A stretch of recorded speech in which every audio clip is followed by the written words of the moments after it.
Eid Eid feelings হচ্ছে। আমাদের হয়তো রাজনৈতিক অস্থিরতা আছে, অনেক পুলিশ, মানুষের চেয়ে পুলিশ বেশি মনে হচ্ছে। এবার প্রথম এসেছি এই টেবিলে। আচ্ছা, কোন দেশে থাকেন আপনি? আমি এখানেই থাকি, বাংলাদেশেই। এবারে আয়োজন প্রথম কিনা? জি, আচ্ছা, কেমন লাগছে?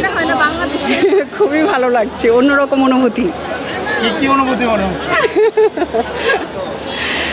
ভালো লাগছে, সবাই একসাথে আসলাম, এত মানুষ একসাথে, সবাই একই রকম সাজুগুজু করে ঈদ ঈদ ফিলিংস হচ্ছে, ঈদের মতো আনন্দ লাগছে। আমাদের হয়তো রাজনৈতিক অস্থিরতা আছে, কিন্তু আমরা এভাবেই বাঙালির একমাত্র উৎসব, যেটাতে আসলে ধর্মবর্ণ নির্বিশেষে আমরা পয়লা বৈশাখকে দেখি, এবং সেটা আমরা প্রতিবারের মতো আমরা খুব ভোরবেলা উঠে আমরা রমনার বটমূলে গিয়েছি, ওখান থেকে আমরা এখন চারুকলার যে শোভাযাত্রা সেখানে অংশগ্রহণ করেছি। এছাড়াও সারাদিন ব্যাপী খেলাঘর, উদীচী সহ আরও বিভিন্ন সংগঠন তাদের আয়োজন নিয়ে বসে আছে, আমরা সেগুলোতে অংশগ্রহণ করব।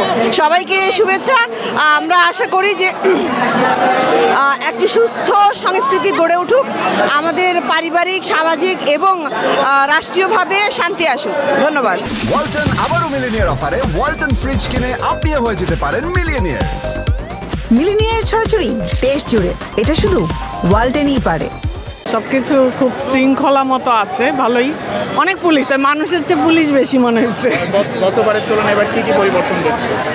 আমি আমার কাছে অলওয়েজ এই প্রোগ্রামগুলো একই রকম। আগেও দেখা যেত খুবই সিকিউর ছিল, তো এই নিরাপত্তার টেনশনে আসলে আনন্দটা অনেক সময় কেমন জানি হয়ে যায়, মনে হয় যে কিছু একটা হবে মনে হয়, নাহলে এত পুলিশ কেন।